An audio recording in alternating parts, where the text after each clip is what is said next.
दोस्तों, आज हम जिस भौतिक घटना को सुनने वाले हैं वो कुछ ऐसे चीज़ों से जुड़ी सच्ची घटना है जिसने एक आत्मा को इस दुनिया से बांधे रखा था। पर ये सब कैसे हुआ ये हम आगे के वीडियो में जानेंगे। तो चलिए बिना किसी देरी के इस डरावने घटना को नेहा के पॉइंट ऑफ व्यू से सुनते हैं, जिसके साथ ये घटना वास्तव में घटा था।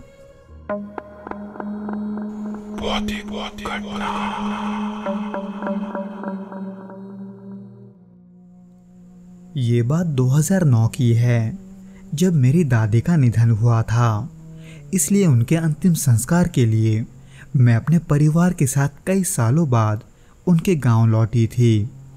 उनका अंतिम संस्कार ठीक से होने के बाद मैंने कुछ दिन वहीं पर रुकने का फैसला किया, बचपन के उन यादों के वजह से जो मैंने अपने दादी के साथ गुजारे थे।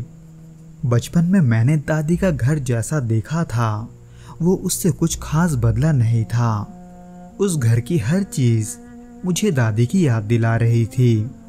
उनकी पुरानी लकड़ी की चौखट, सिंगारदान और सबसे ज़्यादा वो कांच की चूड़ियाँ जो दादी हमेशा पहने रखती थी। इसलिए उनको हमेशा याद करने के लिए मैंने उन चूड़ियों को पहन लिया, क्योंकि उस समय मुझे यही ठीक लग रहा था। जिसके बाद मैं कुछ दिन वहाँ पर बिताने के बाद अपने घर वापस आ गई। हालांकि शुरुआत में तो कुछ खास नहीं हुआ, लेकिन 3-4 दिनों के बाद अचानक से मेरे साथ कुछ अजीब होने लगा। न जाने क्यों मुझे आधी रात के बाद चूड़ियों की हल्की खनक सुनाई देती थी, जैसे कोई धीरे से कांच की चूड़ियाँ हिला रहा हो। पर मैंने उसे ये सोचकर नज़रअंदाज कर दिया कि शायद वो आवाज़ पड़ोस के किसी घर से आ रहा होगा। लेकिन चूड़ियों की वो खनखनाहट धीरे धीरे और भी तेज होने लगी थी, एकदम ऐसे जैसे वो आवाज़ मेरे कमरे से ही आ रहा हो। अपने कमरे से ही ऐसे आवाज़ को आता हुआ सुनकर मैं अब घबराने लगी थी।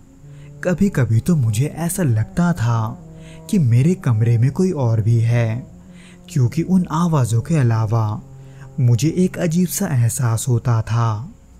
अगली कुछ रातें तो इससे भी डरावनी थी, क्योंकि मुझे सोते वक्त ऐसा लगने लगा था कि कोई मेरे बिस्तर पर लेटा हुआ है। लेकिन जैसे मैं उठकर देखती थी, ना तो मुझे बिस्तर पर कोई मिलता था और ना ही कमरे में। एक समय के बाद मुझे ऐसा लगने लगा था कि शायद से वो उन चूड़ियों के वजह से ही हो रहा है, क्योंकि उन चूड़ियों को अपने साथ लाने से पहले मेरे साथ ऐसा कभी नहीं हुआ था। इसलिए मैंने उन्हें उतारकर अपने टेबल पर रख दिया। पर उस रात भी चूड़ियों की वो खनक मुझे साफ सुनाई दे रही थी। पर सबसे डरावनी बात तो तब हुई जब उसकी अगली सुबह जागने पर मैंने देखा कि वो चूड़ियाँ जिन्हें मैंने टेबल पर रखा हुआ था वो मेरे बिस्तर के पास पड़ी है।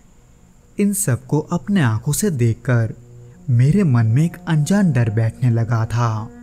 उसके बाद से मुझे ऐसा लग रहा था कि हर पल मुझे कोई देख रहा है, क्योंकि कभी कभार मुझे चलते हुए अपने पीछे भी वो आवाज़ सुनाई देता था, जिसको सुनकर मैं रात को डर जाती थी। इसीलिए इस डर और उन आवाज़ों के साथ रात में सोना मेरे लिए मुश्किल बन गया था।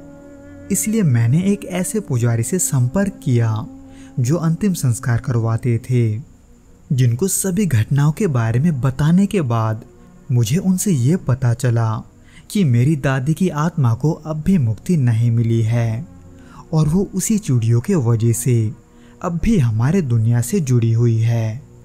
ये कहकर उस पुजारी ने मुझे एक पूजा करने का सुझाव दिया, जिसमें मुझे उन चूड़ियों को भी आग में विसर्जित करना पड़ा जो मैं उनके घर से अपने साथ लाई थी, ताकि मेरी दादी की आत्मा को शांति मिल सके। हालांकि ये सब करने के बाद सब कुछ फिर से पहले जैसा हो गया था, लेकिन क्या ये करना सही था, इसे लेकर मैं आज भी सोच में पड़ जाती हूँ। क्योंकि भले ही मैं उन चूड़ियों की आवाज़ से डर जाती थी, लेकिन बाद में सोचने पर यह बात मेरे जहन में आया कि उन्होंने कभी मुझे चोट पहुंचाने की कोशिश नहीं की। तो दोस्तों ये तो था वो घटना जो कि नेहा के साथ घटा था। उम्मीद करता हूँ कि आपको ये पसंद आया होगा, और अगर आया हो तो प्लीज़ इस वीडियो को लाइक करके इसे अपने दोस्तों के साथ शेयर ज़रूर करना, और उसके अलावा इस चैनल को सब्सक्राइब करके नोटिफिकेशन बेल को भी दबा देना, ताकि हमारे आने वाले वीडियोस आप तक जल्द से जल्द पहुंच सके।